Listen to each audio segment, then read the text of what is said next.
Told him in the car, and he can tell you offline, I cannot say this on the air, Iranian-made man pads, so surface-to-air missiles, had come across the border. So we now have Iranian missiles, who knows how many, and inside the United States.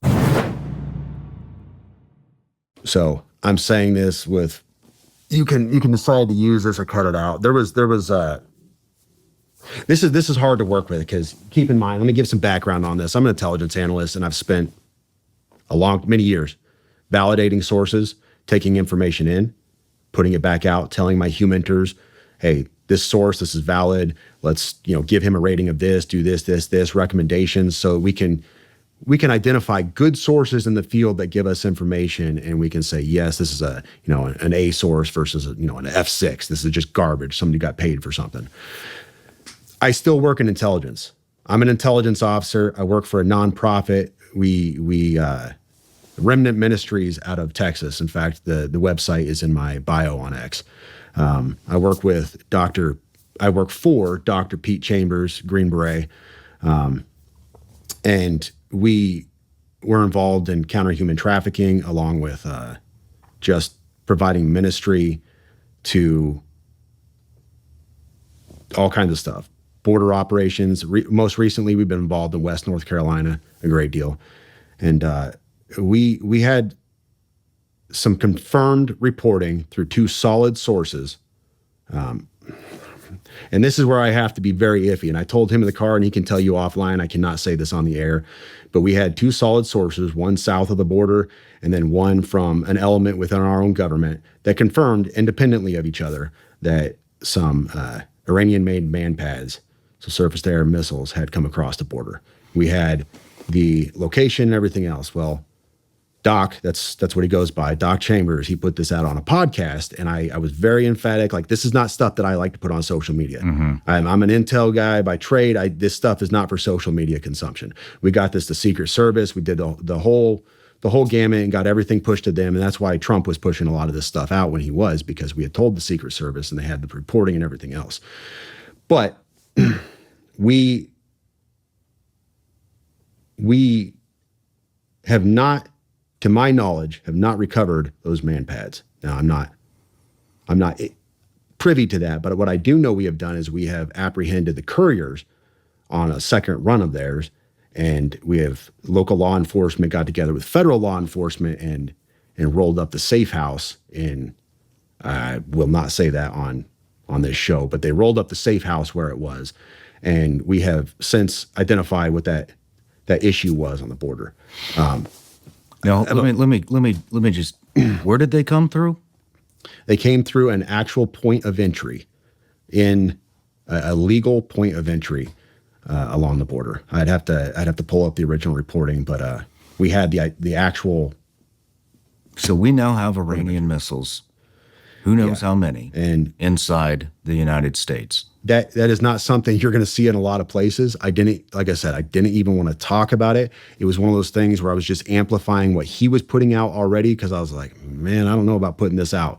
But it was something we found was pertinent, because at the time, Trump was still campaigning. He was flying around, and there was the reports were their intent was to take down Trump's airplane. So at the time, Secret Service switched things up a bit, and allegedly, from what I've told, they started flying him around on charters for a while until they could identify and kind of mitigate that threat. But that was the reporting stream that was coming out at the time. Feds handled it, off my plate. I mean, I'm with you on the not releasing certain things on social media. I understand that, but on the other hand, it seems to be the only way to demand any type of accountability or get this and force FBI, Homeland, whoever else is involved to dive into this shit and actually take part. And that's what we've been doing here on the show with Scott Mann, retired Lieutenant Colonel Green Beret, Sarah Adams, former agency targeter. We brought on Legend, who's an Army intelligence guy who goes by Legend because he doesn't want to reveal his name because he still is very involved. And we even went all the way to Vienna to interview Commander Massoud, the leader of the National Resistance Front in Afghanistan. And, You know, we've been talking about this stuff for a year. A year. We got it to Congress. Congressman out of Knoxville, Tennessee, Tim Burchett, sent a bill up. It's literally about we need to stop funding the Taliban, $40 to $87 million a week. The Taliban has set up multiple NGOs within Afghanistan, and basically what we're doing is sending loads of cash to NGOs that the Taliban had set up. We're funding our own demise, and nobody's fucking paying attention.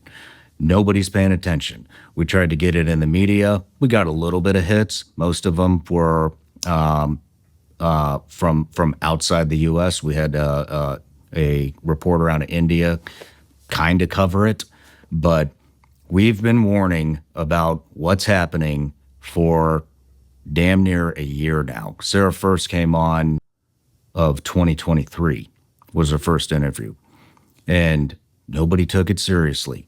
Now we have the New Orleans attack. We have Iranian missiles. We have these invisible bombs. Do you know about the invisible bombs?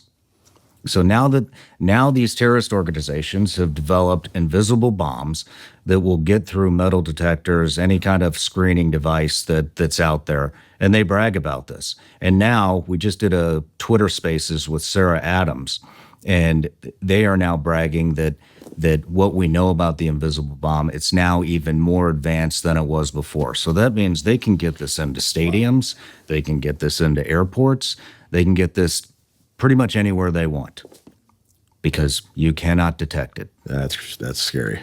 Yeah. Great. So, for the people out there, look, there's no stopping what's here.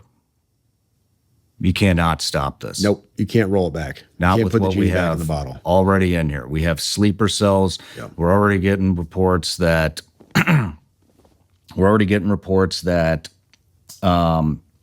I just lost my train of thought. Oh, we're already getting some reports that there may be a bit more involved in the Louisiana, New Orleans attack that they're not releasing.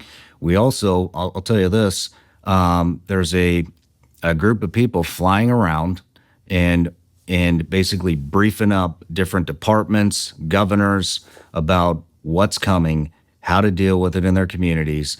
There are deputies in New Orleans who put in requests for training on how to take care of a threat like this, and those fucking requests were denied.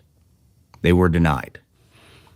And so what I basically want to say is it's going to be a bloody 2025. I think that's very obvious. And so for those of you that are looking for something to do and if finally come to the realization that our government is failing us, here's what you need to do. You need to get with your local communities. You need to, especially schools. Schools are very vulnerable no matter how many active shooters we have in the schools. The infrastructure that's been put in, which is minimal to none, a lot of schools still have none. You better start holding your schools accountable, and you better start raising hell and having them upgrade security no matter what the cost, because no matter what the cost is, it's not gonna amount to the loss of life that we will potentially see throughout the United States. And start calling your congressmen. Get these guys to do something. Yeah. Start calling your senators. Get these guys to do something. They have been warned for over a year that this is coming, and nobody wants to take it seriously. Nobody wants to take it seriously.